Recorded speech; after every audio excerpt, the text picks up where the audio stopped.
Hello and welcome to the Churchill Club's 19th annual Top 10 Tech Trends Debate, where 5 visionary venture capitalists go out on a limb and predict important new trends, and then you vote and select the top trend of them all.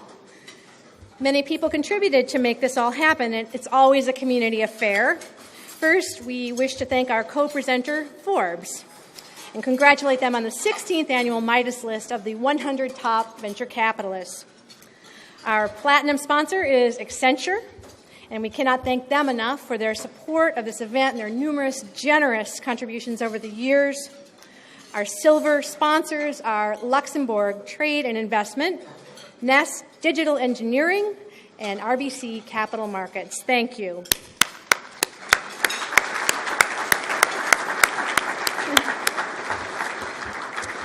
Also wish to thank Mr. Chris Stedman of Silicon Valley Bank and also on the Churchill Club Board of Directors for his help in putting the program together. And another thanks, a big one, to Pamela Davis Kivelson, the Churchill Club Artist in Residence, and her amazing drawing orchestra, including Shaunak Kyer, Angel Ortiz, and Jessica Sun. For this project, the team photographed and recorded interviews with the speakers and then fed the material into an artificial intelligence agent. The result is 5 magnificent, large-scale paintings of our speakers. These are images in digital screens of those paintings, and those are by Pam, and then 5 poems that were written about each speaker by the AI. You can check out those images and the poetry in your programs, but I'd like to also share with you a short video to see more of the artist's process. So if you could turn your attention to the screen, please. My work, particularly in painting, captures the emotional subtext of events as they unfold in the moment. I want to reveal the unconscious, uncontrolled dynamics, gestures, and subtle expressions that we feel but do not see. These large-scale oil paintings try to portray some of the facial expressions these individuals show when listening, reflecting, and judging. The background colors allude to things that the subjects find fascinating, for example, the ocean, meteorites, and puzzles. The accompanying text on the painting is generated by an artificial intelligence platform called Pam AI, which was created with Shaunak Kyer, the CEO of Emma AI. I had the impression during the interviews that, in a sense, these VCs were working on this big canvas with all sorts of conflicting variables and facing unknowns, which is not that different from making a painting. Art that is augmented by AI can reveal things that we are influenced by but don't necessarily notice. Thank you, Pam, and the Drawing Orchestra. We hope everyone enjoys.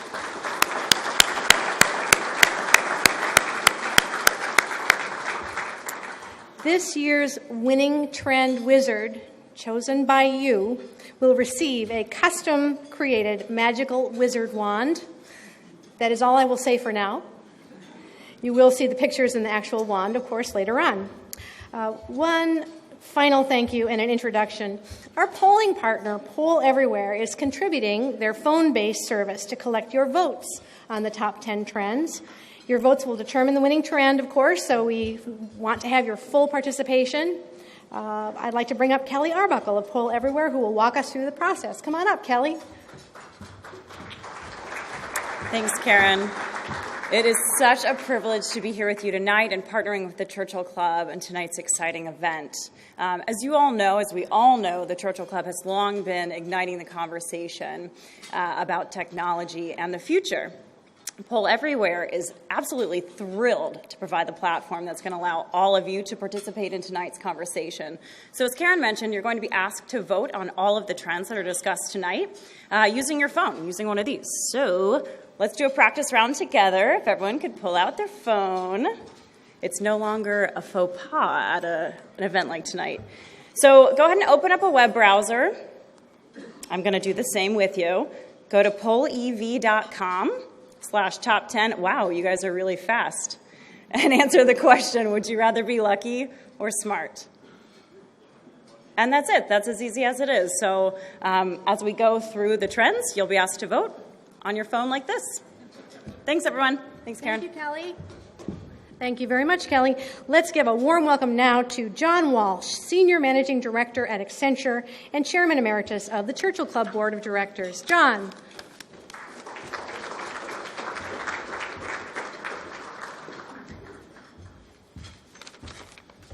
All right. Thank you, Karen. Good evening, everybody. Welcome to the 19th Annual Top 10 Tech Trends Debate. My name is John Walsh. I'm a Senior Managing Director at Accenture. I'm also a board member on the Churchill Club. You know, I've had the unique opportunity to participate with the Churchill Club over the course of the past 10 years, putting on exciting events just like this one this evening that brings together numerous industry legends and leaders. Tonight is a perfect example of the experiences and leading insights that the Churchill Club is known for around the Valley and by Valley Watchers around the world. It's a testament to the power of bringing together talented and creative people to explore new opportunities around innovation, economic growth, and social good. Many of Silicon Valley's best and brightest leaders are with us this evening. So, tonight is a unique event. It's really up to us to actually listen to the debates and to the presentations by the VCs and vote on who we think has the top 10 investable trends. Why don't I go ahead and get things rolling by introducing our panelists and inviting them up to the stage. So first, former VP at Twitter and general partner at Kleiner Perkins since 2011, Mr. Mike Abbott. There he is.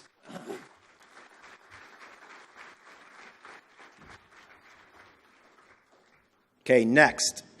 Top 10 tech trends debate veteran and multi-year champion, the most interesting man in Silicon Valley, Steve Jurvetson. Steve. Good to see you. Returning for the third time to the program, Canvas Ventures co-founder and general partner, Rebecca Lynn.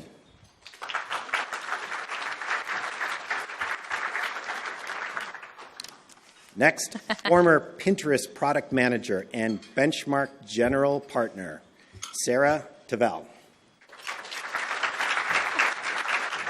I know, it's him. It's all him. Okay, and our last panelist, returning top 10 tech trends panelist and GGV Capital general partner, Tung. Hans. Hans. Okay, so there are our panelists. Now let's introduce our MCs for the evening. First, Mike Perlis is the first non-family member and president and CEO of Forbes Media.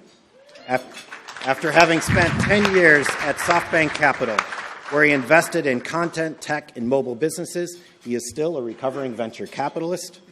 Mike. Second, we have Quinton Hardy.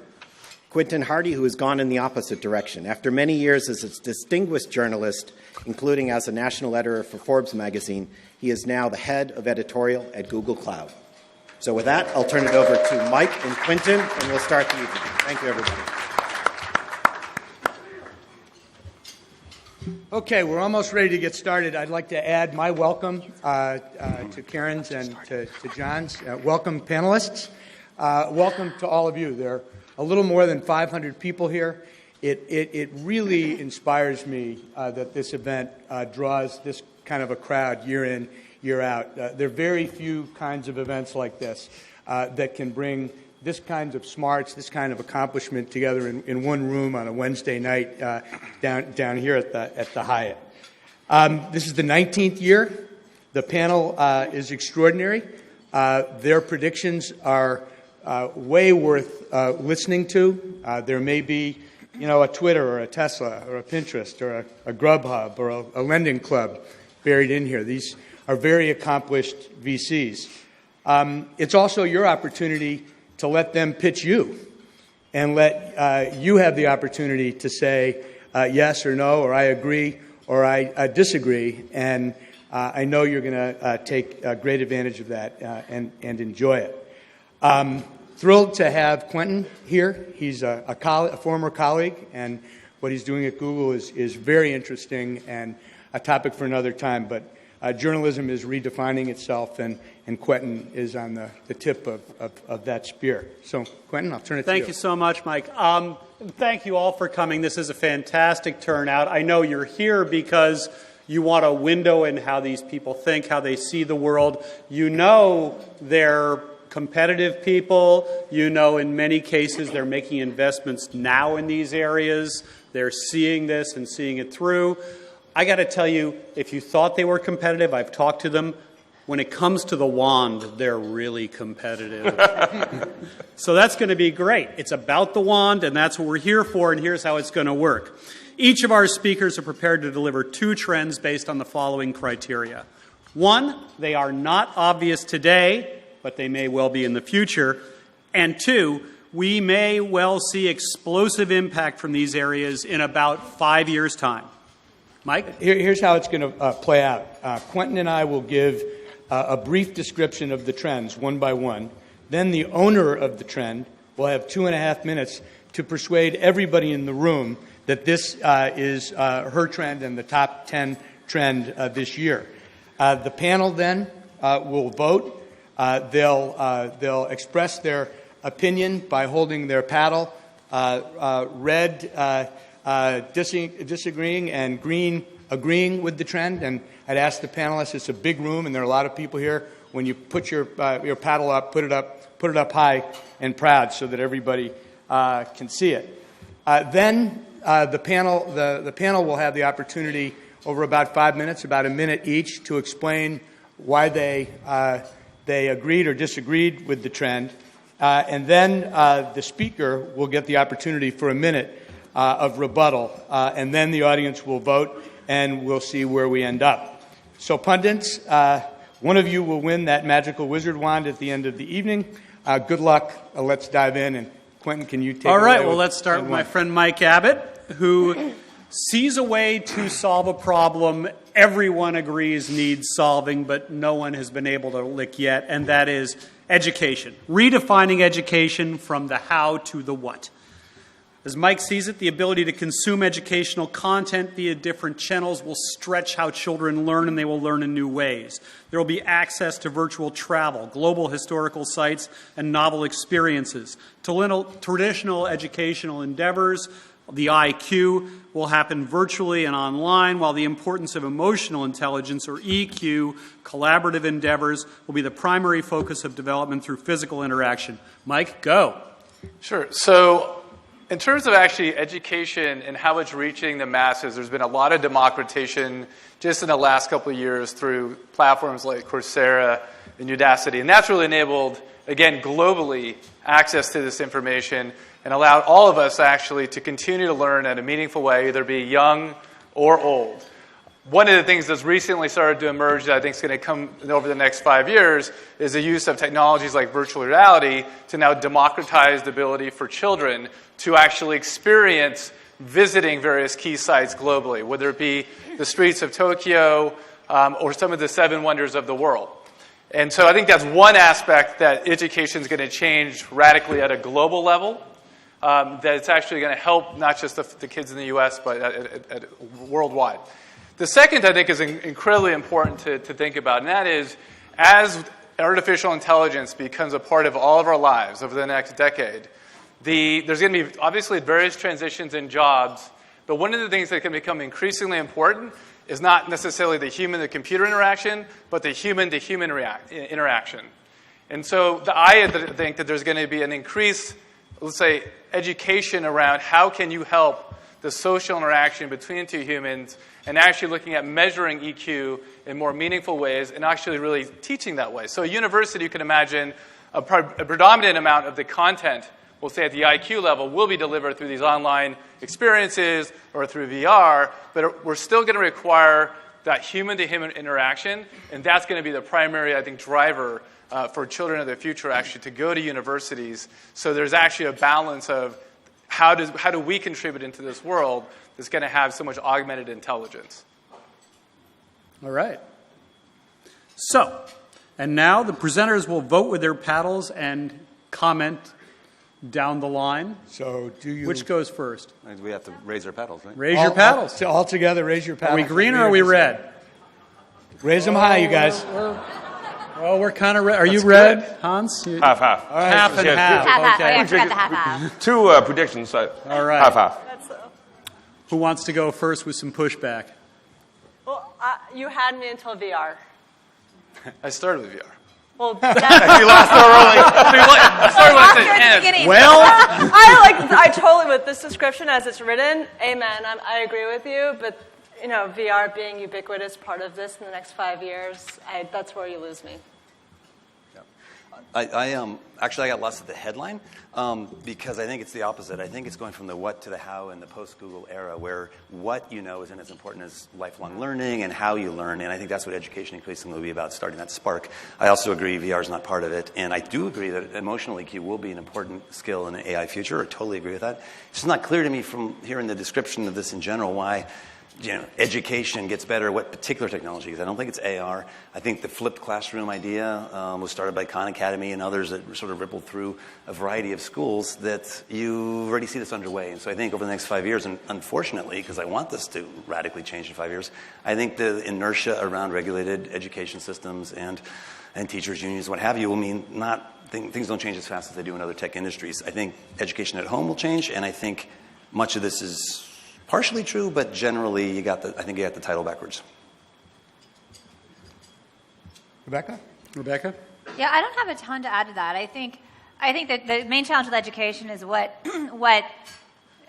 there's stratified education. It's going to be like public and private healthcare, right? Or public and private schools. And what we've seen is that with our own kids is that really teaching them to how to go out. It doesn't matter what the forum or the medium is. They can go and search out education online, and the real thing for them is to teach them how to start that search, right?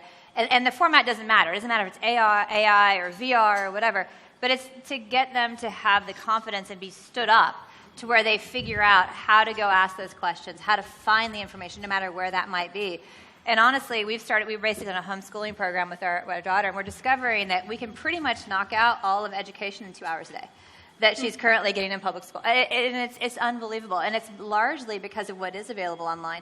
So then you're asking yourself, like, what else is there for the kids? Like, what else can they learn in those other hours a day? And it's pretty phenomenal, just the resources that are available to us to teach her, whether it's a foreign language or she's a fifth grader and she's like, I want to learn genetics. And we said, fabulous, let's go find something that, you can sink your teeth into. So I don't disagree that we're going to have a lot more at our disposal to teach children. I think what I disagree with is that I think it really is about how to get that knowledge. And then I don't think the chalkboard worked fine, for a very long time. It's really a question of how do they go out and seek that knowledge out for themselves. Okay, and Hans, you gave him a half a green, right. So I'm just surprised with the response from other panelists. I thought AR, VR would definitely be part of where education will be in the future. I mean, you don't have that. You'll be constrained by the geographies where you are. And how are you going to see what India, China, Africa, Latin America is like if you cannot go there, every summer? So having VR or AR be part of that, to me, makes total sense. How will it be done? I don't know, but I think that direction definitely makes sense. So that's half of the yes. The other half is that I do think that physical interaction is important to teach emotional intelligence, for sure. But I think just given how you see the proliferation of live video everywhere now, and kids spend so much time watching YouTube and other things, you have to, it doesn't take rocket science to figure out that live video will be some part of a way for you to figure out how to interact with people around the world too. So I think it's going to be beyond physical interaction, but live video will play a huge part. We saw that in China already, and I think it's a matter of time that you'll see that everywhere else.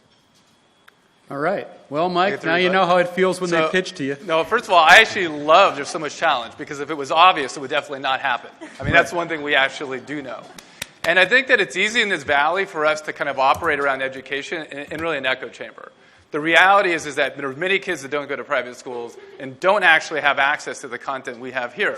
And so I can appreciate, yes, there's different channels that kids learn. Some learn through experiential, some listen through just content in documents or academic papers. But the reality is you go across the United States and you go globally, they don't have access to the things that we have. And that's why I feel very strongly that technologies like VR can actually start democratizing that access. And we'll see how pervasive that be. I don't necessarily know if it's ubiquitous, but I do think that there's actually kids that are going to access the content, let's say in rural Kansas, that otherwise would never get actually access to that. And in terms of on the EQ, the comment with online video interaction, I see that with my daughter all the time with things like Musical.ly. But I also know how important it is for her to interact with her players on her soccer team to deal with conflict. Yeah, both. Right? Yep. Okay, so tech democratizes access. Amazing resources are offered to young children, young people. They acquire emotional intelligence they never had before, prepared for the future.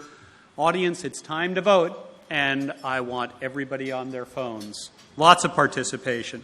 So, first choice, Mike Abbott. That means I should absolutely be investing in this. Disagree? Well, Jurvetson's the one to beat. I love it when the later votes sort of have that come from behind thing. We have that first one, too. All right. Come on, education. Okay. Okay, well, if Mike was looking for a vote against, a third of the room is with you, Mike. Awesome. That's the way it's been my whole life. Look at one. Look at one. Look right. Look left. One of them's on your side. Yeah, there you go. That's awesome. I have no problem being the other underdog. two, not so much. All right, let's move along. Time to move to trend number 2. Steve Jurvetson, the revival of voice. The multi-touch screen UI finally cracked the code for smartphones. Major breakthroughs in voice will vastly broaden the compute fabric of the world. Steve, over to you. Thank you. This, I think, is a big thing that could affect a lot of people, certainly the fabric of society and how we think of computers, much like the smartphone did to its predecessors. We gained some perspective on voice from our investments in Skype and Twilio and Tell Me, but what I'm talking about today is something entirely different, a renaissance, if you will, in the use of voice as a user interface in our everyday life. And if you have an Alexa or Google at home product, you might know roughly what I'm talking about. And for those who've only experienced Siri and the other false starts we've had in voice recognition, believe me, it's getting a lot better. And let me tell you why. The compute's gotten a lot better, the data for training sets have gotten a lot better, and the use of deep learning in the background to make this all work and make it human-like is making a huge improvement. There's also some new chips by companies like Vesper and Mythic that basically make it a near zero power thing that you could layer onto anything, into a Fitbit, into a Roomba, into any appliance in your home for roughly 40 cents of cost. So you could have an always-on ambient listening thing that could respond to your voice and only your voice and do what you want it to do. Again, think of something the size of a chip, chip the size of your button on your shirt that could do all this in the near future. Right now, speech recognition has an error rate of about 5%, the same as a human, interestingly, and just a few years ago in 2013, that error rate was 23%. So that's probably your experience. Most of the time it gets something wrong in the sentence you're trying to tell it. So we're stuck to like short commands and things like that today. But it is already the case, according to a recent study out of Stanford, that we can speak as a user interface input 3 times faster than we can type and 5 times faster than if you're using a glass keyboard. It's just a better way to speak, especially for rapid speakers like myself. And if you look at Alexa, you get a peek into that future. Alexa's in 10% of homes today. And today, literally today, compared to a year ago, it's grown 500%. They have partners throughout Whirlpool, GE, light bulbs all over the place to bring Alexa everywhere. And you have Apple and Facebook entering later this year with their comparable products. So what's next? From interactive voice response, you're going to go to continuous, persistent communication, where it knows you and knows what you want and the context. That requires memory within the deep learning networks. That's what a lot of the research is focused on. And in the next 2 to 5 years, all that will bear fruit. These things will be battery-powered. You won't even need an internet connectivity. And you'll have this long march from the keyboard to the mouse to touchscreen to voice as the ideal user interface, the thing that is most natural and feels like you don't even notice the technology is there. And if that wasn't compelling enough, think about the rest of the world. Globally, the majority of people will not be using the screens that we're so stuck in because they're either children, they're illiterate, or they're too old to use that user interface. So actually for the majority of the world and the developing world, as they get online medical care and education, it's going to be by voice. Wow. Look at that timing. Incredible. Hey, don't bias the audience. Paddles up. Don't That was just timing. That just meant I spoke quickly. Okay, panel, let's vote. For or against? Please hold them high so everyone can see. Between. Kind of in between. So we've got 3 for, 3.5. and 1 halfway. So who'd like to I'll go first. comment first? I think a lot of this is evident today. But I think it's actually less about voice versus actually new interaction with computers. If you go back 15 years ago, the average search query in Google was 3 terms. If you go back 5 years, it was 5 terms, and right now it's projected to be 9 to 11 terms by 2019. That's important because in the average conversation with a human, it's 9 to 11 words. So I think it's actually about conversation, and that conversation could be through voice, but it may be through other mediums. I know if you look at the amount of voice minutes across various carriers in the U.S., it's actually decreasing. I think if we look at millennials or even the lower generation, I know speaking about my daughter again, they don't want to actually talk to each other. It's not a smartphone, it's a smart camera. And so I guess to me the trend is right in the sense that we're going through a new user interface, but it's not necessarily clear that necessarily voice will be the only interaction because the data is overwhelming against that. I would argue obviousness to some extent. So if you have anyone in your house below the age of 5 and you have an Alexa, everything happened. It's unbelievable. It was like an overnight light switch that happened in our house to help with homework, what's the weather, what's happening. I mean, it's unbelievable what you get to Alexa for. But I would argue this is already happening. And so in terms of a future trend, I don't know if it's like a 5-year out trend because we ended up from one Alexa in the kitchen to an Echo or an Alexa in every single room in the house, like that. Yep. And that's now our alarm clock. Yep. It's the whole shooting match, right? And it was almost overnight. Yeah, I mean, I was halfway because I believe in the trend, but raise your hand if you have an Alexa. I mean, everybody has an Alexa right now. Well, not everybody. Like my dad, who can barely use a computer and doesn't know how to turn his iPhone off, loves the Alexa because he can just talk to it. So I just think it's the first rule of Fight Club, which is not obvious yet. Good one. You win. Told you they were competitive. I'm just here to trash talk. Exactly. Don't listen to my trend. Exactly. Mike mentioned Musically earlier. We're invested in it. I'm on the board. So we see teenagers, growing up using live video. But like the other panelists have said, if you're below 5 years old now, you're growing up with Alexa, you're growing up with Echo. So it's just going to be, it was so obvious to us who have that at home. It's like, oh my God, this is the next UI that will be dominant for the next generation. It may not be as obvious to people who don't have that, but for those who do, it is going to happen just like that. And with broadband penetration happening across the world, I think this is just going to be quite obvious in the next 2 or 3 years. Okay. Steve? Sure. So I think you've heard 2 competing arguments. It's either super obvious or teens are never going to do it. So on the first one, I think it's a difference between how teens want to communicate and the user interface. So they may currently shift to other modes, like I'd rather text than talk to someone. I'm the same, frankly, a lot of the time. But it doesn't mean I wouldn't like to just tell my Roomba, no, stop, go over there, go recharge, and not have to reach over, bend down, touch a button. So there's the proliferation of new things where we currently don't have a user interface that I think is what it's about, the UI, not how we communicate with other humans. The point about it being obvious that I heard through a number of people and got it in the kitchen, and I estimated between 20 and 25% of the room have one already. Well, this is a first world problem, right? I mean, we shouldn't imagine that the rest of the world and the developing world, have what we have. And I think it's an indication sometimes that you see the cutting edge of technology enthusiasts like ourselves falling in love with something. So when we hear people say, it's amazing, my kids love it, it's changed something in our household, that's the clue. This is a big thing that's crashing on our shores. That's why I think we're seeing the signs of it now, per the instructions, yet over the next 5 years it's going to have an explosive impact on our lives. So it's time to vote. Mike, before you vote, this Sure. Alexa thing you keep talking about, is that anything like Google Home? Yeah, that's exactly. Go ahead. Well, just trying to keep everybody on the same page here. Proof that it's important. Thank you. Quentin, I have There you both. go. That's Google good. Home scared me. Thank you. Better? I called Google Home The Siri. one with the better AI, you mean? Oh, yeah. I called Google Home. Instead of saying, okay, Google, I said Siri by mistake. And it responded that it didn't know Siri, but it had heard good things about her. Scared me. Okay, it's time to vote. Is the revival of voice, here we go, revival of voice, about communication. Is it obvious? Looks like the die is cast. Well, that's a strong start.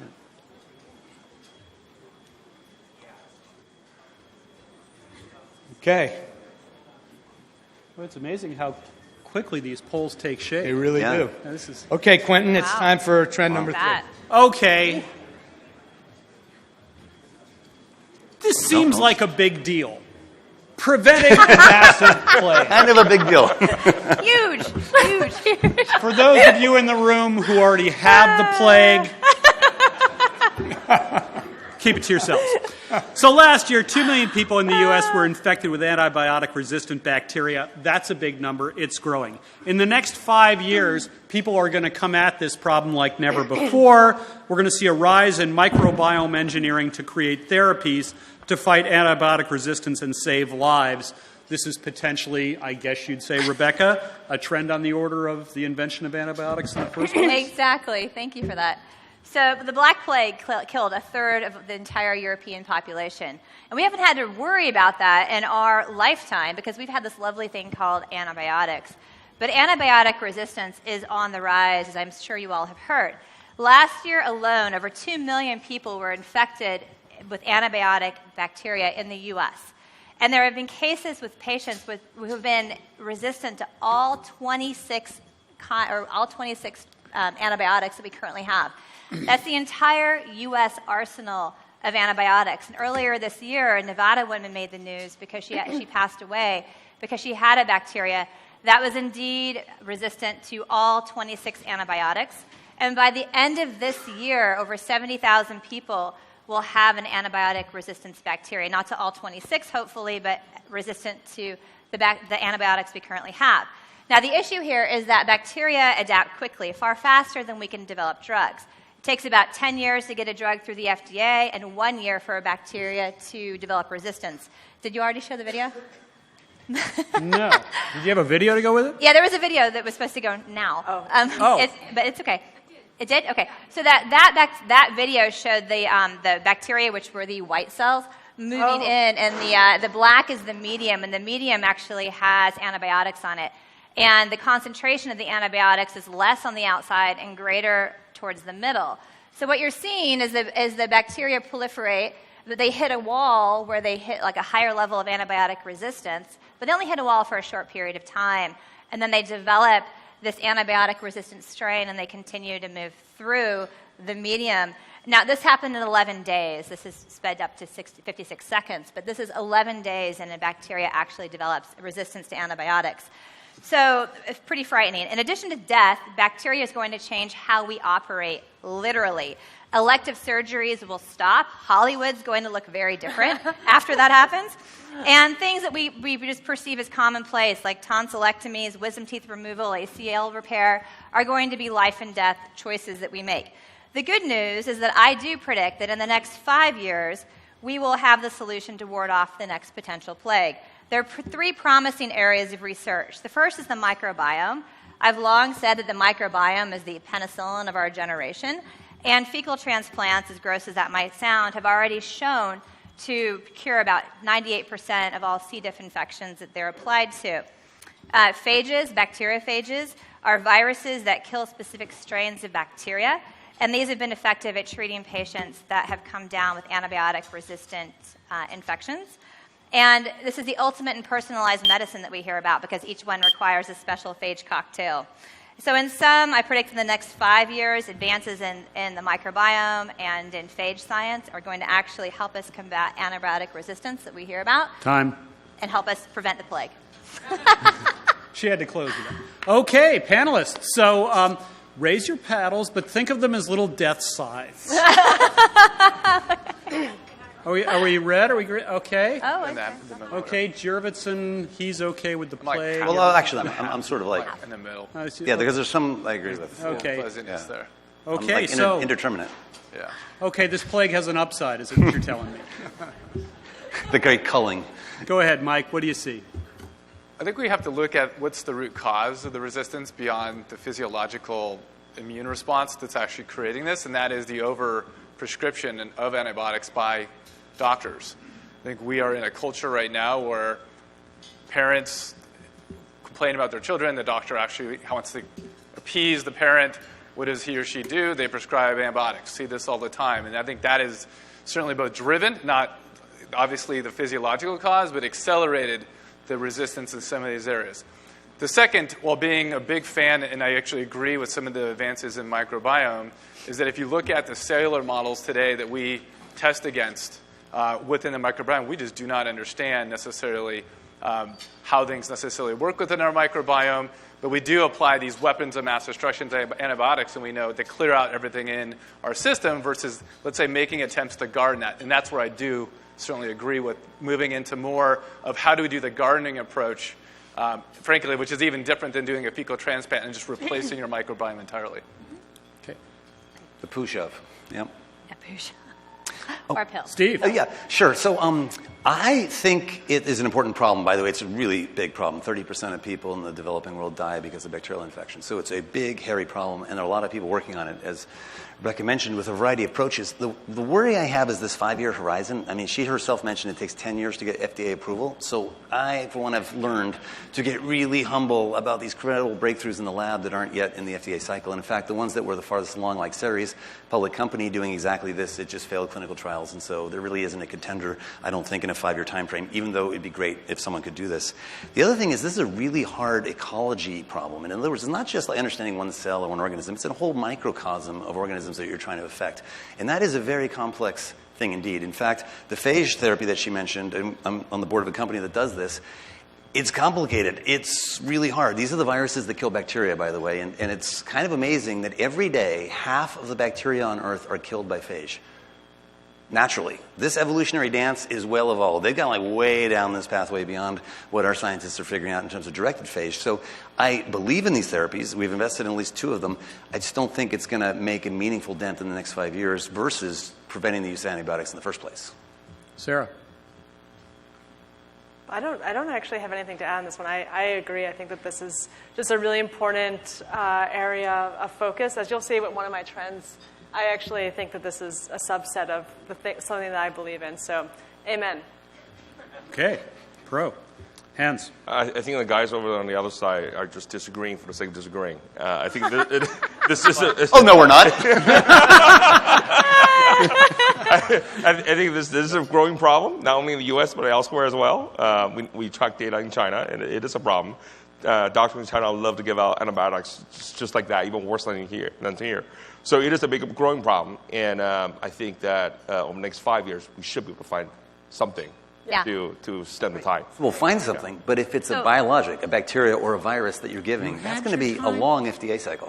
So do I get to? Okay. Oh, yes. So here's the deal. So I mean, Bill Gates himself has predicted that in the next sort of 5-ish years, we're going to see 33 million people die of a global pandemic that we've never seen before, right? And that can be viral or it can be bacterial. But what has happened under, like, the guy that was treated who went to Egypt and came back with this nasty bacterial infection, was in a coma for 2 months, he got emergency certification under the FDA.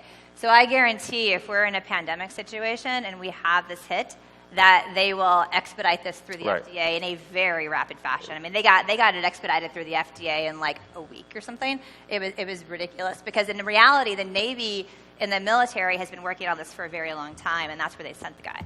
So he was in a coma for 2 months, and they applied phage therapy, and he fully recovered.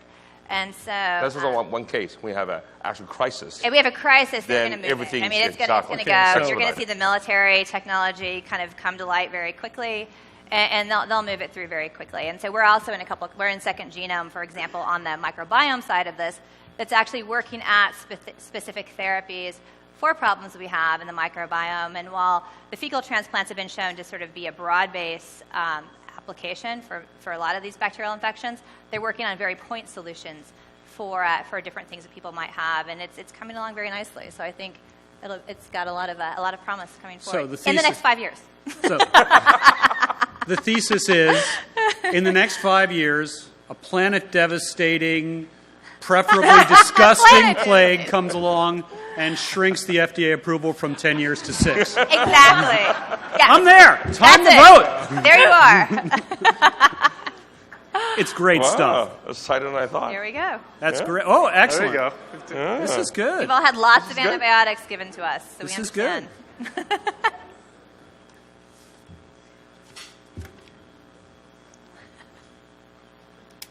I think we're settling in there. Oh, there we go. See? I think this qualifies as not as obvious. One of the two curves Risk. not as obvious. Yeah. The Like voice too was too obvious. obvious. It's, you know. This one seems right. There you are. I'm Thank getting you. suspicious of stacking the deck here. Okay. Mike. I'm just, you know, Okay. I'm the rookie On here. to the I next. gotta, like, throw stones a little bit in my glass house. Okay, so Okay. go ahead. Trend number 4. This is Sarah's. A startup with IPO prospects will start as an ICO. Initial coin offerings are like the next Kickstarter, an emerging ecosystem that becomes the springboard of a new wave of startups. In the next 5 years, we'll see a startup whose initial capital was funded entirely by an ICO heralded as the first ICO to IPO. Sarah, the floor is yours. Great. So everybody, I assume, here knows of Kickstarter, and I'm guessing a lot of you have bought things on Kickstarter. I met that company super early on, and let me tell you, it was a mumble jumble of things that were being sold on Kickstarter. And it was only after a couple years that it kind of tapped into a vein, the vein that we all know it for, which are these great consumer devices that we buy. Like it's known as a place now to launch hardware, like consumer hardware devices. And now, like, people will spend millions of dollars pre-buying something that hasn't hit the market yet. And there are things that will never ship. There are things that end up being scams, but there is the Oculus Rift, there's the Pebble, and there's my Sancerre sous vide, which I recommend. It's an excellent $200 sous vide. And so now imagine that instead of Kickstarter, you have a new ecosystem, a new Kickstarter-like ecosystem, where instead of buying a device, you actually are buying coins or tokens in a new blockchain project. And it may even be a project that you're already a user of. And if the new project is successful, you are successful. And in fact, you being an early believer and an early supporter of the company will help make the project successful, and then you, in turn, successful. And so you have an incentive to see that through and help be part of the community that makes that project into something really big, unlike what happens with the Kickstarter that we have now. And this new concept exists now. It's called an ICO. And basically, the idea is that it's a crowd sale of blockchain tokens to fund the development and operations of a blockchain project. And if you've never heard of it, in the last 12 months, $331 million have been put into these projects. In just 12 months, this has come from basically nothing to a huge funding source. And that doesn't even count some of the venture capital that's starting to go into this space. And there are 3 things that I think are making this happen now. One is that developer attention. I mean, this is as geeky as it gets. And so the developers are going there. That's where the innovation disruption happens. It's a huge technology breakthrough, and there's a lot of capital going into the system. And so just like Kickstarter, it's going to be unclear in the beginning, but they're going to tap into something, and I believe we're going to see some Oculuses that come out of this ecosystem. Okay. So it's time to vote with our paddles. Agree or disagree? Uh-oh. Does that mean, Mike, that we invest in this area? You must That's have the the metric I'm using. Okay. Let's start at the other end this time, Han. I like Sarah's idea a lot, but I have to say a but. I'm not sure what happened in the next 5 years. It's just Bitcoin's out there. There's a lot of people who are intrigued in it, and they're likely to fund some of the early innovations. But having seen that company actually grow and become an IPO company in less than 5 years just seems very far out. So I didn't mean actual IPO, just a prospect for an IPO. Okay, but still seems very far out. Okay. Intrigued, but far out. I think this is what I classify in the engineers gone wild category. That Ouch. that that it's really techy, it's really geeky. I don't see it going mainstream. That's funny. So, because it directly feeds into when anything happens in Bitcoin, I ask my son because he's been really into this for a while, and sure enough, he's already participated in ICO and flipped the shares post ICO. So they do exist, and I guess here's the problem I have. I don't think Kickstarter as a comparison goal was ever a top 10 tech trend. I don't think it ever really hit the threshold of that's one of the most important things happening in technology. Now, if we were talking about venture finance trends, I think this is pretty interesting. Maybe this starts to threaten the venture business in some way or bring more capital systemically, and which would be a good thing, and I would applaud that. But overall, there's something to be aware of. There's two big problems with ICOs. One is trust, and the other are the smart contracts that implement them. On the trust side, there's already been one company that just ran off with the money because they didn't have a smart contract assigned to it.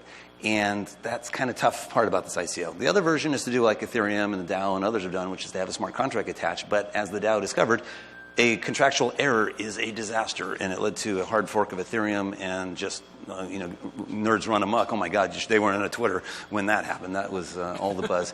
And so I'm a little leery about institutional trust in the system, so I think the Kickstarter analogy is good, but at the end of the day, if it's just like a democratized Kickstarter, I'm not sure that it would go down in history books as a technology trend as much as a finance trend.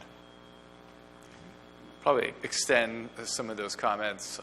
Having both created my own coin as well as done mining, I can say that, to your point, Steve, it's easy actually to add in errors and actually break that smart contract. And if you kind of step back and go, why does a company IPO in the first place? Is to raise money. And then in exchange of that money, you're obviously getting some type of equity in the company. And that's effectively what we're describing here as another medium for the trading of some type of equity. I think it's interesting, but I think it's very unlikely to occur. Mike, what was your coin called? Edgecoin. Edgecoin. And then we actually created another Gemini as a way to be able to incent some of our entrepreneurs to provide referrals of other companies. It's actually quite easy to create your own kind. It's actually not rocket science per se. But I think that's part of the issue too, is that it's so easy to create so many coins. I think what we're going to see is the engineering gone wild, or it's spread all over the world, and actually nothing really actually meaningful happens. Now, I do think underneath that, the blockchain is an interesting technology that enables, as a distributed ledger, interesting applications to be built. But I look at that as very distinct from this description. All right, Sarah? All right, so so number one, I just want to say that I agree Kickstarter is not a top 10 trend. It never has been. But that's not the point. It ended up being the launching pad for a bunch of companies that were top 10 trends, like the Oculus, like Pebble with smartwatches. And also, Kickstarter itself is not a mainstream product. Most people don't buy from Kickstarter because you don't trust that you're going to get the stuff. You don't know what it is. And there are a lot of times when you shouldn't trust Kickstarter. Like, we've all gotten those emails that say, I got a cold, it'll be another month. So that is part of Kickstarter, and that's why you have early adopters. And the early adopters are the ones that take the bet, and then they make it happen, and then it becomes a mainstream thing. And so that's what's going to happen in this space. There's so much money going here. There are billions of dollars of market cap already being created in the blockchain. This is not something that is like a little thing on the side for a bunch of nerdy engineers. This is becoming a real thing. We're going to see some huge mainstream applications with currency, multi-currency exchange happening, using Bitcoin as a stored value. And so there are already things happening under our noses in other developing countries that are going to be very big mainstream use cases. And it's only a matter of time. I'm so sure that in the next 5 years this is going to happen. Okay, time to vote. An ICO-funded startup will have IPO prospects. Good place to invest. Mike is going to invest. Hey, good signal right there. Contrarians, yes. Very contrarian.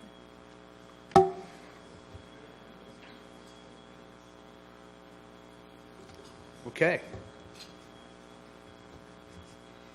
Quentin? My turn? Okay. Number Well, 5. I want to take a moment to thank Karen for arranging this, because while Mike got engineers gone wild and talking to your Google Home, I got everybody gets smarter and they're not dead.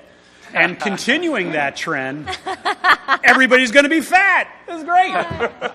7 billion people on the planet, a high cost of some foods like beef and indoor farming, new plant-based foods are emerging and succeeding. Scalability and not adoption is the key 5-year test to this becoming a big deal. Hans, talk about that. Sure. Now we have 7 billion people on this planet. By 2050, number will go to 10 billion, if not more. And out of that, potentially 2/3 of that will be living in cities, thanks to urbanization trends in China, India, Indonesia, throughout Latin America. And that's one set of data that grabbed our attention. How do you solve problems like that on a massive scale? The second set of data that grabbed our attention is that China, with GDP per capita rising, consume, and that's both in terms of food as well as in feedstock. More grains are consumed in China it is in the U.S. That's not hard to see. But given that China has 4x the population and with GDP per capita rising, that gap will continue to grow and China will consume more. So the worry in some of the circle in Beijing is that will China continue to be self-sufficient in terms of food production? And given that China has less arable land than it is in the U.S., and a lot of other emerging markets have less arable land than it is in the U.S., which is obviously very blessed for having that kind of open space, you need to find alternative ways to solve that problem. And we looked at, farming on rooftop and funky stuff like that. A lot of people try to do on their own, and just not very scalable.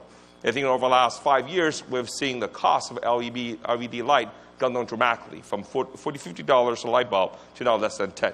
You see the brightness factor increase 4x in that process as well. So with a lot of innovation happening, it's now possible to produce food, starting with vegetables and potentially fruits, indoor. And the harvest time is a lot quicker. You can harvest in 20 days versus few months. And that improved cost of production go down dramatically. And the volume could go up dramatically as well in the process. So we think that with breakthrough happening in the next 5 years, that will be able to help to sustain our lifestyle on this planet, and this will play a huge, huge part. You hear things like this and you become a wonderful optimist. And then you have to, as you see. And then they hold up their paddles. Working? People liking this. Yeah. People liking this. But I still need you to push back a little bit. What do you got? Yeah, so I actually, I came from a farm, actually, in the Midwest. So very, very, I've looked a lot at agriculture and sustainable agriculture out here.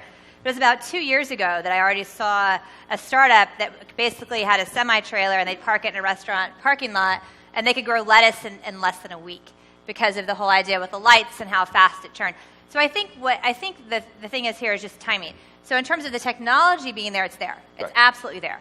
Now, in terms of the rollout of how fast countries like China and others get that technology is really the horizon, yep. right? Now, the plague will help with the... Plague's always help. Okay. That's a gift. That's one thing we know. That will reduce the food. So collaborative. Hans, you're right. You do have to be an optimist. You produce more or you have to produce less? You produce less. And so anyway, I agree with the trend. I think it's here. And we've seen a couple of startups in this space, which already I think are just phenomenal in terms of the ability to deliver food. And the question is, how fast are these countries like China and India going to get access to that? Yeah, I mean, just to build on that, I think we've looked at some of the same startups doing this, and absolutely believe in the trend. I think the timing is a big question, because when I did the math on the current economics of, buying the steel, paying for the light, paying for the cooling, the HVAC, everything, it takes like 4+ years to pay back the CapEx. That's the problem is the marijuana is a much higher. Which helps. You're right. We've seen those too. Which helps, just like opium did before. It helps. Opium, there you go. What are you going to grow if you have the marijuana is semi-trailer, like the new right? porn. There you are. So, I think there's the question is, porn was like the early adopter of every technology. That's so right. now, marijuana Even will be Bitcoin. that way too. So Yes. don't just marijuana. It'll play a huge role. But just the question, I think you might get this at the very tail end of the 5 years when the economics actually make sense, because it's just really hard to compete against the sun. Yeah. Yeah, well, even though they have really good UV lights for that. But I've also met with a few of these, invested in one, toured the MIT research going on in this. And I think Rebecca was spot on in that the indoor farming thing really works well for arugula and lettuce and basil and spices and a variety of specialty plants in urban environments close to high-end restaurants. And it's roughly an acre of land equivalent to one of these containers, these shipping containers, as they're done. The problem, I think, with this in a 5-year time frame, the way maybe it was a little bit overreaching to say it's going to revolutionize globally, is that some of these plant products and some of these locally sourced stuff will happen, but beef, for example, that's a whole other synthetic, initiative that's not going to, unfortunately, play out in this time frame because of cost, right? So when you get to the majority of food, the majority of calories consumed, this just isn't going to make a dent. I mean, when you look at 1 acre per container and then just look at the world at large and then take any cow, multiply by 25x how many acres of land it took to support that cow, it just isn't going to make a dent in global production, I think, in 5 years, unfortunately. Even though it is important that we have revolution going on in food, we're just going to see the beginning indications that there's some stuff going on in plants. I think the area that we haven't spoken about is not just the consumption. I'm sorry, not just the production, but on the consumption side. So you made a point that Hans, that you want to kind of keep at the same consumption that we're at, and I kind of wonder if that is really not the right part of this equation, in the sense that it's only in the last couple hundred years we've been able to sit at tables like this and consume as much as we want at such a broad spectrum. And then you combine that with the continued research that would indicate that the lower calorie diet tends to lead to longevity in terms of living. And I kind of wonder if this particular problem is a combination of advances in these technologies, but also reevaluating just how we actually deal with diet ourselves. Much like we deal with, in my opinion, like the cold, where up until 150 years ago, we were cold most of the time. Now we want our thermostat set at 70 degrees, and we've kind of adopted to that, which is one of the reasons why we have less brown fat in our body. Yeah. I think when we first started looking at this category a couple years ago, we had similar doubts whether it would make a difference or not.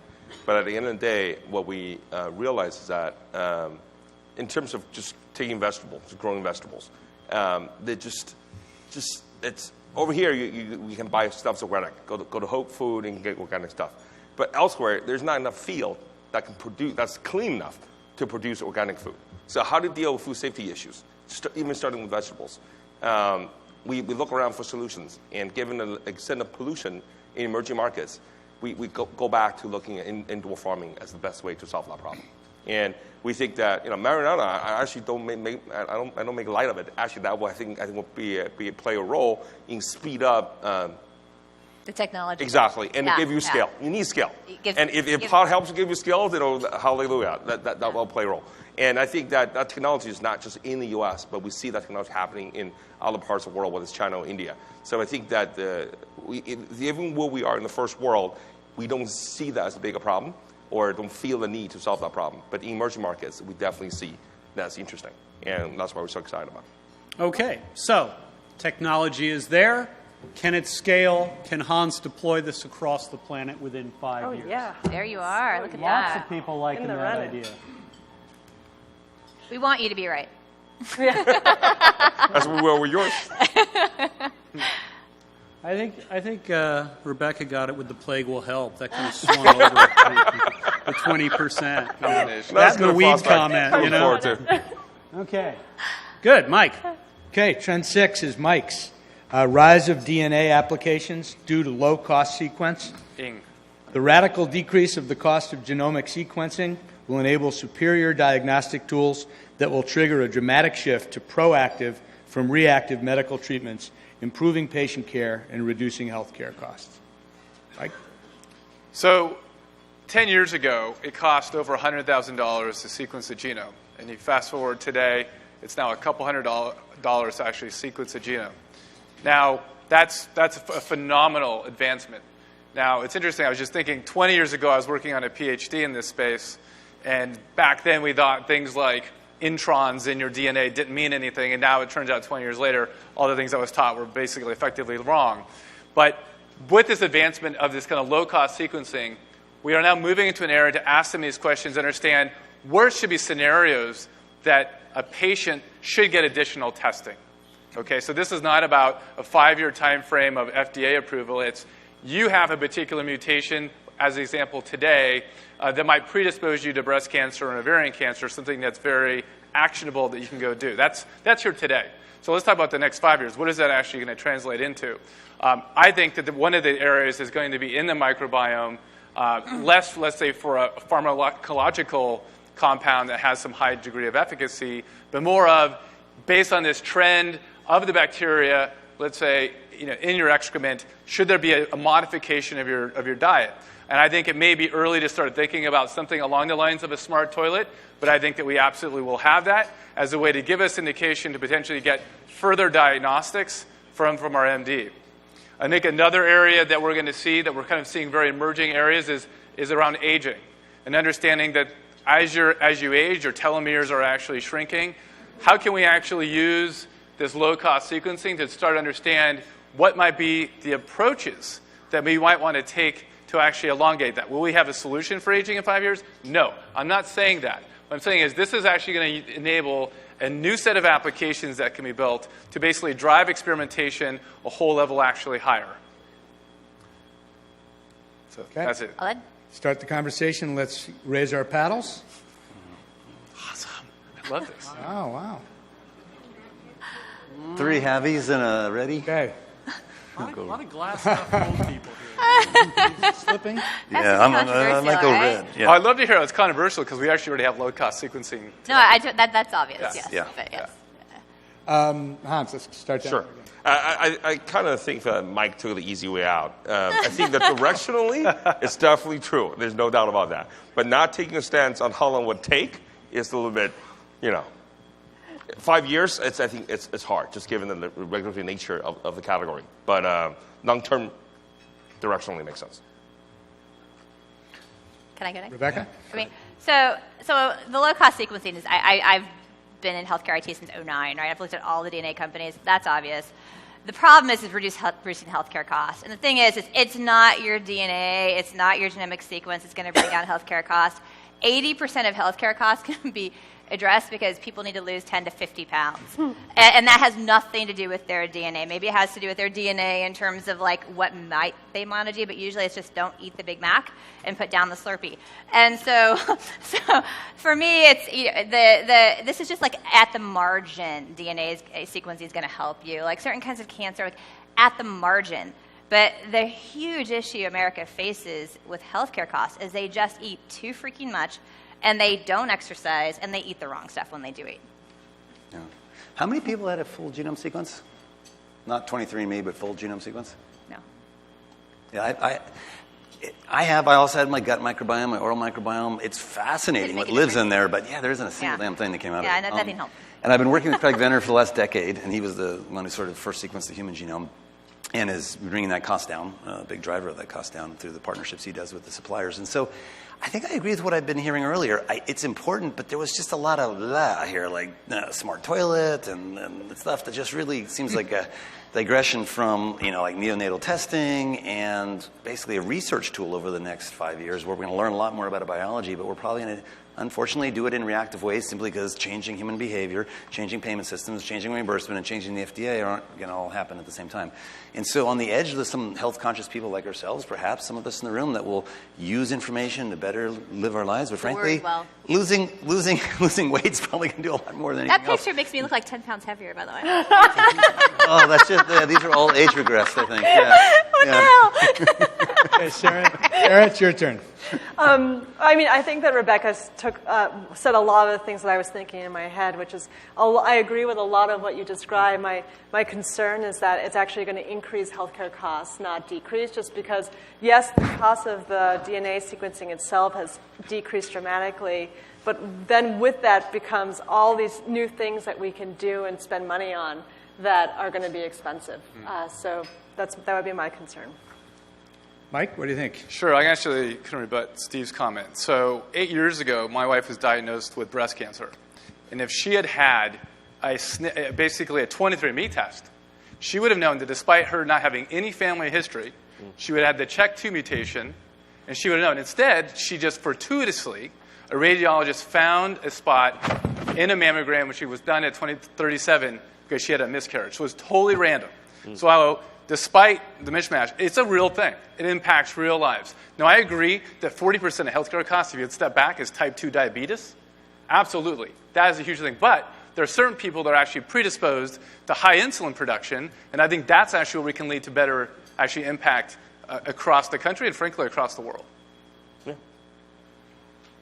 Okay. Time to vote. Rise of DNA applications due to low-cost sequence. So now I can't invest. May disappoint you, Mike, but I know I can't people are invest. agreeing with you. Man.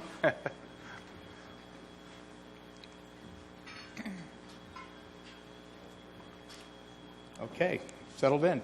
Almost a flip side of the other one. Okay.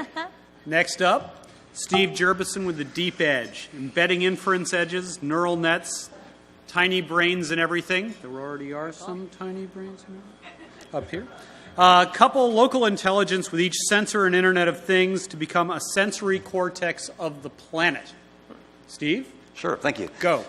So in 2013, when I was on this stage, I gave what I thought was my favorite trend that I've ever done in these things, and that was this machine learning thing, which at the time, deep learning, machine learning, was fairly nascent, and I really think it's become important. I've been continuing to invest in it and follow up on it ever since. And what I'm trying to share today is something new and different that I think is the next phase of this, and that is pushing intelligence out to the edge. And by the edge, we mean all the devices that are out there. The edge is your car, it's your appliances, it's your Fitbit, it's, of course, drones and robots, and all those things out there that are connected to the Internet. And you hear about the Internet of Things by a lot of people who don't really know what it is, just the Internet of Things, because they know what's coming, but they can't really describe why. Well, this is the thing that's going to make it happen. That is putting a little brain in each one of those sensors adjacent to it. They have to be cheap, right? Like 40 cents or less, but they're going to be everywhere. So the perspective I'm sharing comes from the chip companies we've invested since that 2013 prediction. Companies like Nirvana and Movidius, both bought by Intel, and most recently my newest investment, Mythic, which is doing an analog chip in a really interesting way to dramatically lower the cost and power consumption of these little brains that you can put anywhere. Basically, little neural networks, little deep learning engines. There's many terms for the same thing. So this Internet of Things, everyone thinks it's going to be big, right? 30 billion devices connected to the Internet just in the next 3 years, and somewhere between $2 and $14 trillion of economic value just in that, making it much larger than the smartphone industry. So it's a big thing, and this, I think, is the thing that's going to enable that big thing. In fact, NVIDIA's CEO says that there'll be trillions of these devices connected to the Internet, and he's not going to be in that business because these are, again, chips that are much smaller than anything NVIDIA makes. Now, Cisco themselves estimate that of the data from these devices that comes back to the data center in any way, there's 270 times as much data that's going to stay local and be processed local. So think of a video camera. It doesn't send all the video up. It has an intelligent algorithm looking for faces, looking for your face, looking for something that's not your face before it sends that drop cam data up to the Internet. It gives you privacy, gives you better latency, gives you better security, gives you much lower cost, much better bandwidth utilization. In fact, if it weren't for these smart brains out at the edge, the Internet would collapse under the weight of all this IoT traffic. So it's an essential thing. But it wasn't possible until now with these new cheap neural networks. The other thing that it also enables is the AI in any device. So imagine your fitness band or your device becomes a fitness coach. Your fridge becomes a health monitor. All these security cameras become a smart security system or built-in building inspectors. Your self-driving car has to have this, right? You're not going to rely on the cloud to make a last-minute decision on what you're doing. Those neural nets have to run locally. And in a sense, it's like we are recapitulating our own biology. We have a sensory cortex and reflexes. We only share the subset of that information to our frontal lobe to make strategic decisions. That's what the Internet and computing fabric of the future will look like as well. Okay. So, little brains everywhere or the Internet collapses. Rebecca, I'm going to steal from you. The plague will take care of that. I was going to say, it's like the plague. Okay, paddles up.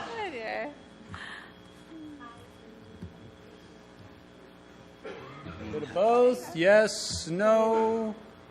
Take it away, Mike. Sure. So I actually certainly do believe in this. A minute of this is actually occurring today. The inherent challenge though with this that I don't think you answered and I think a lot of academics push off is the training data.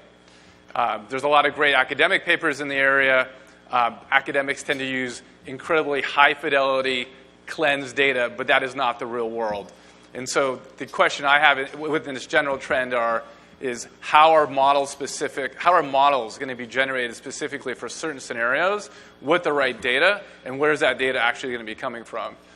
Because that's actually a non-trivial issue. I think the refrigerator just won't open. No, you do not get it. No, you cannot get You've had enough. Keep sealed for the plague, right? Sorry, Dave. You're done eating today. I mean, like, the thing I think about here is it's one of these things that makes a lot of sense and sounds great, just like having an internet-connected toaster sounds really great.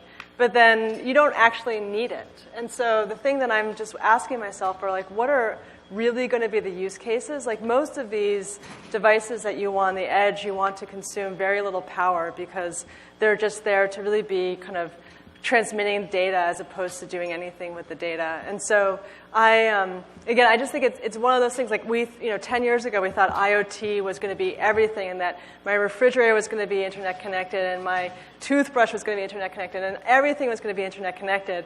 And then you realize that when it comes to actually making that work and the overhead that comes with it, it just doesn't actually create enough value to be worth the kind of the effort and the upgrade. Yeah, we've been looking at the IoT sector for a long time. It's just hard to find a lot of productive uses for the data. Yeah. I mean, even look at the Nest, right? We have one at home, and I literally want to rip it out of the wall and just go back to our old thermostat because somebody, not to be named, will change it on the phone, and you don't know it's happened. And you wake up at 3 a.m. You're like, damn, it's hot in here. And you go, and sure enough, it's been changed, or it's learned that you're away because you've been gone for a week, and so it changes the temperature. And so it's just sometimes it's just not necessary, and it's just easier to go back to the old way, right? Okay, Steve, defend the brains of your talking toaster. Sure. Well, I think the Nest says it's a smart thermostat, but it's pretty dumb. The point is that these things in the past, they needed to be connected to have intelligence. If you can move intelligence to the edge, you're not relying on the internet, you're not relying on that long wait for some answer from the cloud.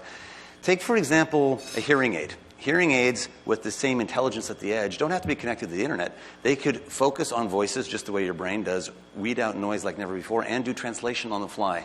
Kind of like the Babelfish from Hitchhiker's Guide to the Galaxy, which is like a great product. If you want to know some of these use cases, just think of anywhere that you're frustrated with a product.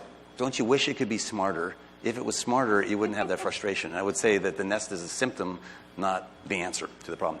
On the data set, I think you're spot on. The data sets are the biggest frustration for a lot of these, and it actually gives an unfair advantage in some ways to a Google or an Apple that has an enormous amount of data, privacy concerns aside, on what you like, how you speak, and what you do, right? So the data sets are abundant in certain companies, and so I'm not saying this is necessarily led entirely by startups, but it is something that you're going to see pervade just about every product. And if it doesn't feel viable enough, just imagine, again, everything becomes a bit smarter.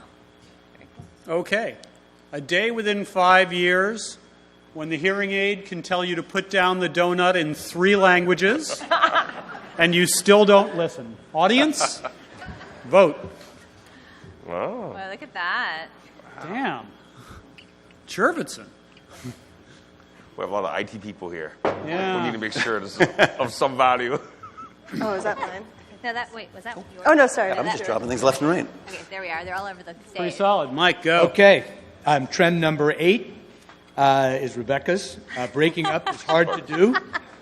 President Trump will bring antitrust suits against Amazon, which will lead to significant weakening of online megastores and a rise of direct-to-consumer companies. And Trump won't stop at Amazon. Awesome. Rebecca? So Amazon is an e-commerce titan. It's been compared to an 18th century railroad baron. Its business strategies and its sheer market dominance pose anti-competitive concerns that are going to trip antitrust regulations in the very near future. While it has staggering growth, Amazon barely ekes out a profit and prices below cost to foster its own expansion and eliminate competition. Not only is it in e-commerce, it's in cloud computing, shipping and logistics, hardware manufacturing, film production, and now, most recently, pharmaceuticals and restaurants. Now, this is actually a bipartisan issue. On the political front, Trump has gotten the headlines for trying to bust the Amazon monopoly, but it was actually Hillary who released a detailed antitrust platform voicing concerns about the concentration of powers in a handful of technology companies and calling for more vigorous enforcement of antitrust policies. Now, to be convicted of antitrust, a couple things have to happen. First, you have to prove market power, and then you have to prove harm. So they have to do something bad. Either use the market power for their own, perpetuate their own power, or actually harm consumers. Now, regarding market power, currently Amazon captures nearly $1 in every $2 Americans spend online. So I think that point is moot in terms of the e-commerce market, right? We can argue market power is had. The claims they're doing something bad are varied, and they are as follows. First of all, there's a claim that Amazon engages in predatory pricing. In other words, the claim is it offers items at a lower price or at cost and offers free shipping to help eliminate competition. I don't know how many of you guys have encountered that, but I have. Second, Amazon controls critical infrastructure that their competition depends upon, think cloud computing or logistics, and they use it to further their advantage. And number 3, this is the most powerful antitrust argument, and this is what's being used in Google in the EU right now, whose litigation is continuing, is Amazon has platform privilege. In other words, it uses the platform it has to prioritize its own products and services over those of competitors. So what would happen if Amazon was found guilty of antitrust? At a minimum, its business would be regulated more restrictively. At the other extreme, it could be broken up into a lot of baby Amazons, think the Baby Bells, and different companies. And in either theory, the argument is that it would further competition further. Either way, I absolutely predict under any political regime, whether or not Trump is impeached, which is another argument for another day. Or plague. Or plague. Antitrust action against Amazon will happen in the next 5 years, and what is going to be applied to one tech titan will be applied to all. Ooh. Let's vote. There we go. Oh, my God. Wow, look at that red. Yes! I can start. Sure, you want to start? So number 1, I just don't think Russia cares about Amazon. That is good. Touche. It's a good comeback because engineers go wild. And we have our line of the night. Very good. That wins. Can we give a clap for that? Awesome. And number 2, you just killed your own argument with Hillary coming out with it first. Oh, but Trump will never do something after Hillary did it. he did. It was in her campaign platform, and then he said it. Oh, he did? Yeah, but he doesn't. Yeah, he did. He doesn't follow. I'm so skeptical that he'll do anything. Hans? Well, okay, so I love this trend. I think it's political, not tech, but let's put that aside. I think the place where this falls down first is Trump may go all out. He's even tweeted that he, has a personal issue with Bezos around this front. But it doesn't mean the judicial department's going to take it on. And there have been continuous antitrust action, both in the U.S. with the Authors Guild and in Europe, who was just thrown out a few days ago. And the reason I bring that up is that even if the courts were to do what Trump tells them to, which they don't have a recent history of doing, it doesn't mean they'll win. And if you look at the recent court cases, they haven't. So even though and you're a lawyer, so even though there are arguments to be made on both sides, the idea that prices keep coming down is all that they found in both Europe and in American courts with prior challenges in the court system. So now let's imagine it actually goes all the way through both these steps. Trump does it, the court takes it up, and Amazon loses. Breaking up Amazon into a bunch of baby Amazons doesn't feel like the mega shift that we may all think as customers of Amazon, right? If you look at the current data, $5 trillion of U.S. retail, of which Amazon in 2016 is $136 billion. Oh, by the way, Walmart is 3.5 times bigger. So that even if Amazon got broke up into 3.5 companies or 5 companies or 10, I just don't see that this is going to go down in history books as one of the greatest tech trends as opposed to a political debacle. Mike? I'm just thinking what's interesting about Amazon as a company is that unlike many companies here in the Valley, the way they're organizationally structured is very autonomous. Jeff's always had this approach of the two pizza boxes. I know from a lot of the folks from my prior teams that they're a little bit frustrated because there's a lot of duplicate kind of efforts at Amazon because of this very distinct structure that Jeff's actually put in place. So even though I don't believe this is going to happen, if it did, it's not obvious to me necessarily that it would even decrease the value of Amazon at all. If anything, it may actually increase it because of how he's built his company over the last 15, 20 years. I think it's hard for me to be not biased on this because as an e-commerce investor, you believe that all these companies doing e-commerce are interesting and disrupting things for based on meritocracy. But I think that you can argue that our president is easily distracted. It may not keep that as a sort of top of his agenda. But I do note that Amazon is scary. I mean, who remembers Amazon's market cap 10 years ago? It was only $15 billion. back in 2007, and it's $400 billion today. Sure, Walmart does more revenue. Costco is incredible, but the market cap of Amazon will eventually catch some politician's eye. What will happen? I don't know. Yeah. But it is intriguing. So as a lawyer, this is a really interesting piece for me, and it has nothing to do with Trump. Actually, if Hillary would have won, this would have been front and center on her agenda. And for the first time, actually, since 1988, they put a whole platform out on the issues around the big tech companies and their consolidation of power. So it would have been a bigger issue under Hillary than Trump. And you can say that it wouldn't make a difference, but Amazon is scared to death. So within Amazon, internal memos are never allowed to say market. They have to say market segment. So they can never say market share within Amazon. They always have to refer to a market segment. Because if they control the market, they might actually have a problem, right? So Amazon is worried. You might not be, but Amazon's worried to pieces about this. And they're waiting to see what's going to happen. So what's happened in antitrust is one thing that's true about antitrust is it's always evolved. If you look at the doctrine under the Sherman Act, it's very different than the doctrine today. And today it's been very narrowly defined under is the consumer price they pay higher? Well, the reason that doctrine exists is they thought it was irrational that a company for a long period of time would price at or below cost because investors would never reward that behavior. Well, what have investors done? They've rewarded that behavior. So the antitrust doctrine in place today never contemplated today's current market reality. And so what Hillary was calling for was addressing that current market reality, shifting the antitrust doctrine away from this focus just on consumer price into what exists today, which is really anti-competitive pricing and platform issues. Yeah. Okay. It's time to vote. Antitrust suits will weaken Amazon and give rise to... we have too many tech people here, not enough people from the rest of states. Well, yeah, we just found out that Silicon Valley isn't big on populist outrage. There's a much larger country. Just sort of go beyond Tracy. You'll see what I mean. I think it was a Russia comment. But internally, Amazon is worried about it. Amazon's worried. For sure. Yeah. And would it be different if Russia cared? Putin, Brown Santa comes to Putin, right? Yeah. I'm sure he does. Okay, number 9, Quentin. Okay.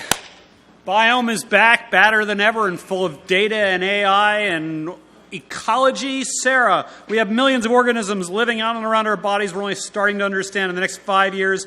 A startup will emerge that will not only help us understand these ecosystems, but figure out a way to optimize it. Riches galore, total impact. This company has a more than $1 billion outcome. Take it away. So yeah, this is an area where it's not whether a company will have $1 billion outcome, it's how many. The number of chronic illnesses we face is astonishing. I think you all know the stats. We have obesity, cardiovascular disease, GI problems, mental health problems, metabolic syndrome. These are all growing at never-before-seen rates. And amazingly, what we're discovering is that it's the microorganisms in our gut, our microbiome, that are hugely responsible for our well-being. And indeed, they may actually be a unifying link of all these chronic diseases. For those of you who aren't familiar with microbiome, for every cell in our body, there are 10 microbes, and actually 3 pounds of an average adult human is microbiome. So you don't want to lose weight by killing them because they're actually critical to our health. And indeed, historically, the last several decades, that is, we have been killing them, like both by our antibiotics and our diet, which has been decreasing the diversity in our gut very, very quickly. And what's happened is that in the last few years, there's been a tidal wave of research and evidence showing the causal connections between the microbiome in our gut and in our health. And just to give a few examples, actually something that Rebecca touched on is the fecal transplants. We don't really understand exactly how it's working, but what we do know is that 14,000 Americans die every year from a bacteria called C. difficile, and fecal transplants have been shown to be the only cure for that right now. When you have a lean mice and you transfer the microbiota of that lean mice into an obese mice, that obese mouse loses weight and vice versa. Scientists have discovered that our microbiome in our gut actually influences how social we are. I mean, there's so much evidence. I was doing this research last night. There are in so many different areas, people are finding causal links between the microbiome that we have in our gut, and chronic illnesses. And there's a huge why now here, which is not just precipitated by the scientific discoveries that are happening, but it's also our ability to understand that thanks to lower cost gene sequencing, big data, making like any sense out of this like huge amount of data. I mean, look, this is a lot of biome, a lot of microorganisms in our gut. And then, of course, deep learning and the ability to take that data and create inferences from it of what the outcomes will be based on what that particular mixture of flora is. Big pharma and big food are going to be going after this opportunity. It's going to be huge. These are multi-$100 billion segments on both sides of the table, whether it's prebiotics, probiotics, fecal transplants actually becoming manufactured and mainstream. And a new breed of microbiome modulators developed by biotech companies. Okay, for the literally minded in the audience, Rebecca did not really touch on the fecal transplant the way you're thinking. I had to say it, I'm sorry. Okay, paddles up. Not a lot of buy-in. Mike? So I spoke a little bit about this. I certainly believe that with the rise of low-cost DNA sequencing, there will be advances in this area to understand from a diagnostics perspective the relationship between our microbiome and various physiological states. I actually would push back on Sarah's assertion that a lot of the research is actually causal. Most of the research has actually been more correlation than causal. There's been speculation on causal, but we haven't been able to root cause necessarily a particular bacterium or a set of bacterium to some particular phenotype or expressed, we'll say, disease.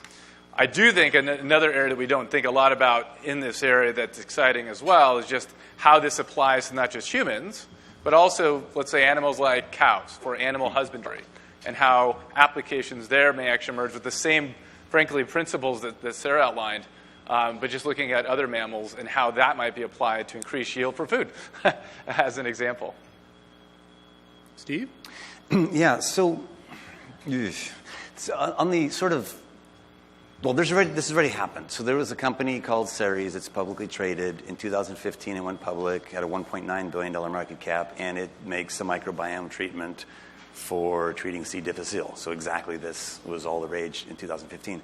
But it unfortunately just failed in mid-trials in phase 2, I think it was. And so the market cap's now below $1 billion, so maybe it'll come back. But the point is, it's really hard. And all the companies we've seen in this area have had a lot of excitement and a lot of failures. And part of the reason was some of the stuff we were talking earlier. The word microbiome now, I think, has been up 3 times in 3 different trends. It's an ecosystem. We barely understand what's going on. People are on a giant fishing expedition for how all these different interacting things operate.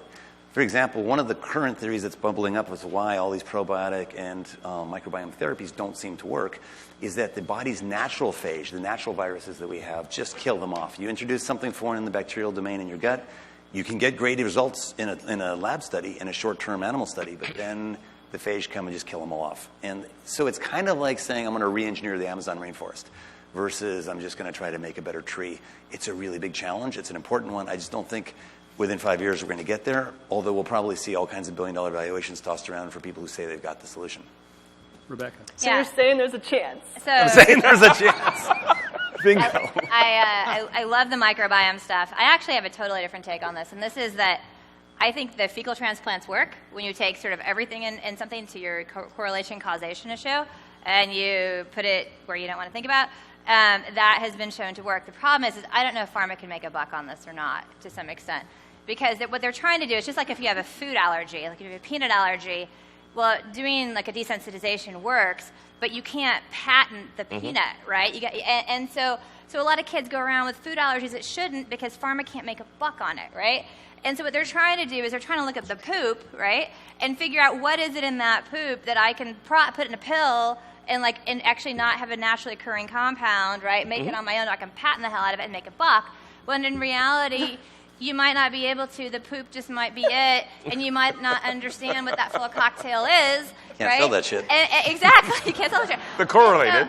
And so I think the problem here is what's scary is this is a really proven treatment for a lot of people who are really incredibly sick.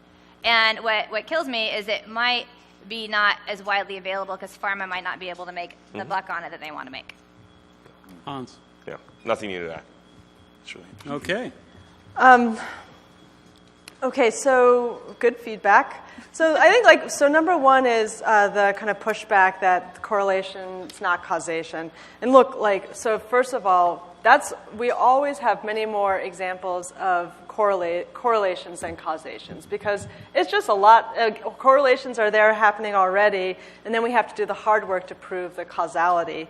The one thing I learned spending a lot of time in data is that usually when there's a correlation, it's like a big fat finger saying, look for the causation.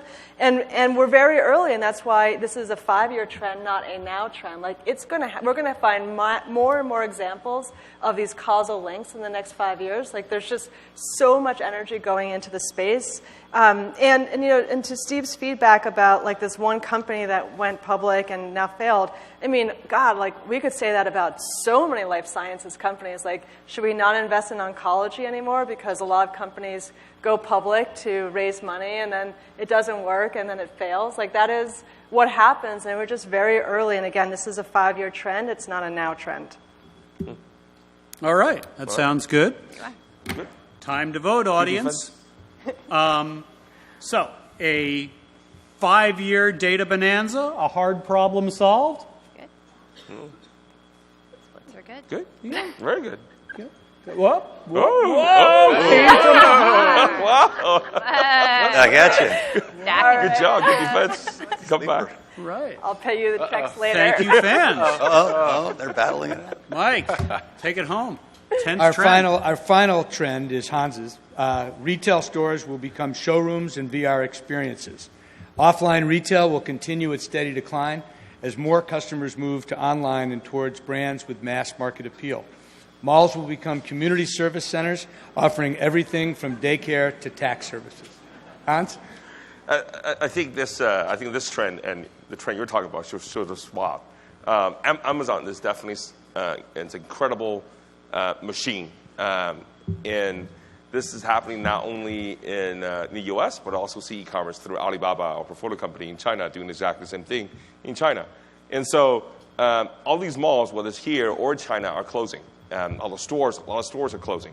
The only store that's doing well offline is TJ Maxx and Dollar General, stuff that focuses on the really, really mass market segment. So what happened to all these malls? What will happen to them? Well, Alibaba during the Singles Day last year tried a service called Buy Plus.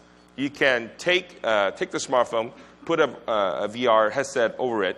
The users can, about 8 million people who sign up for this. They can, while in China, virtually go to New York, take a taxi, go to Macy's and shop, and buy stuff.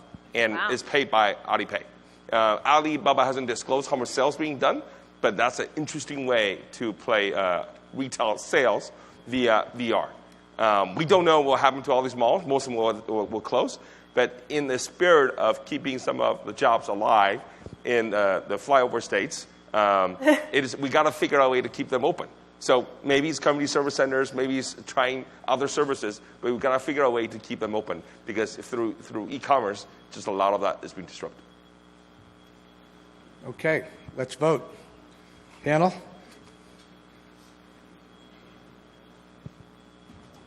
Okay, Mike, you want to go first? Sure. So I certainly believe the transition from offline to online, but the data is still the case that 10% of commerce happens online and 90% offline. And I kind of wonder over time, even though I put up green, I agree with the overall trend that we're still social animals. It's only arguing a very small fraction of time we're starting to experience this online world, and yet, again, tens of thousands of years we're used to interacting with people. So I don't think that's going to go away necessarily in one generation.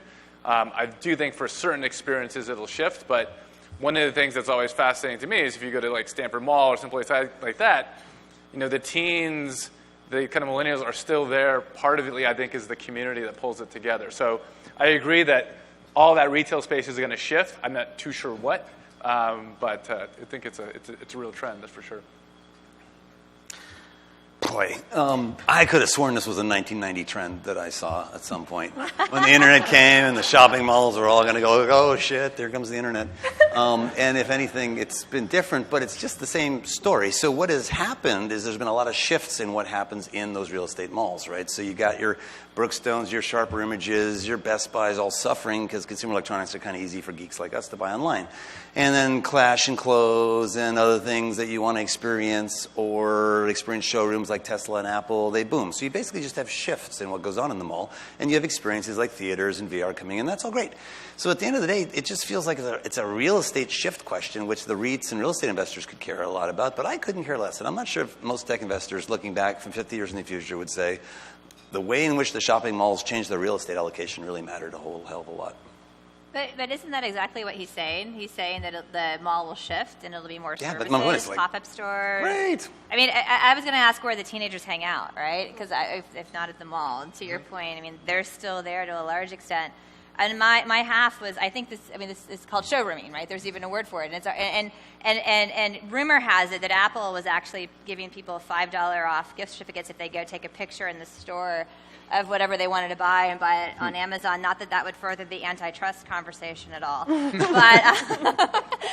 I do think it's happening. I just think it's already sort of in process. And I think the China perspective is really incredible and helpful to have. I mean, I was read on this because I get that the retailers want this and the malls want this, but I just don't think that consumers want the VR experience or the showrooming. Like, I do think that retail stores will have to evolve and become more like experiences, but I don't think that experience necessarily means teleporting somewhere else.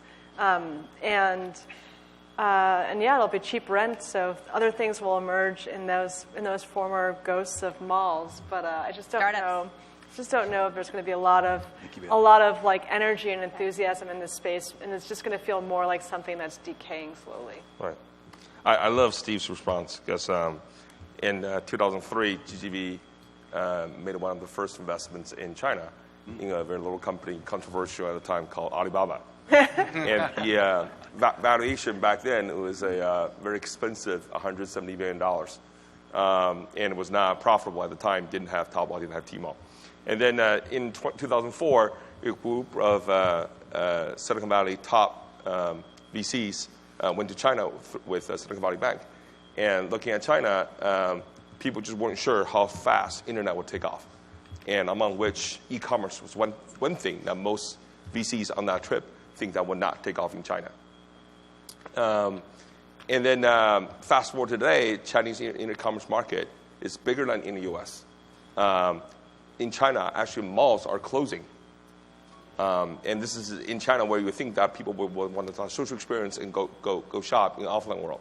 Alibaba valuation grew from $5 billion when Yahoo invested in 2005 to now $300 billion, 60x in the last 10 years. And e-commerce percentage of retail is over 15%. And so we saw that happening in China.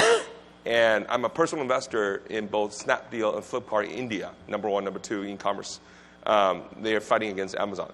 And India has much lower GDP per capita than it is in China, yet e-commerce is growing. So I think it is a trend because we have a global perspective, not only in the US, that e-commerce is a trend that's happening around the world because it offers better quality services than offline retail, more SKU, cheaper prices. So we think the threat to a mall is real and need to figure out a way to do with that extra real estate space. Time to vote, everyone. Retail stores becoming showrooms, VR experiences, and community service centers. There you go.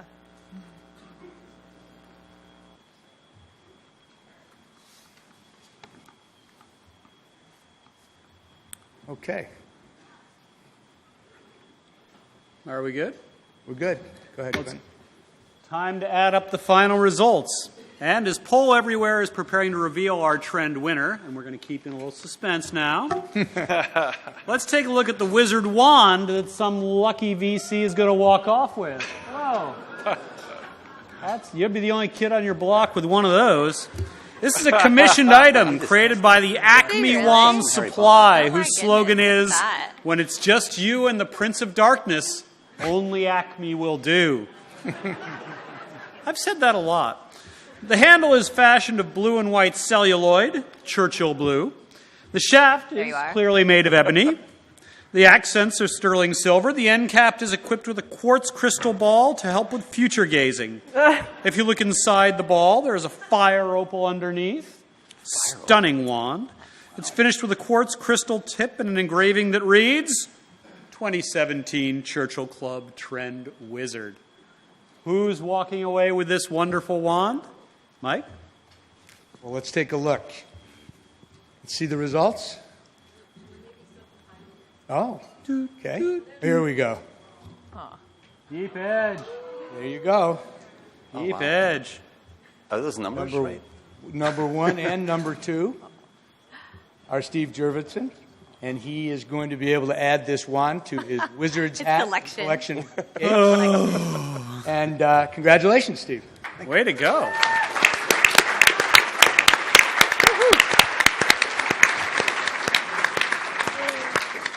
It's here somewhere. It's in a box, however. Okay. Oh, here it is. Where is it? There you Oh are. my God. But really, I'd Look like. at that. Wow, that's legit. It's fragile. Look how Okay. gorgeous that is. The tip will break. I'm not going to use this. Okay, you got a cape, you got a wand. Next year it's a broom and you're out of here. Wow. Thank you. Congratulations. Thank you. Couldn't happen to a nicer wizard. I want to thank all of our speakers for being such terrific sports. Let's give them a good hand.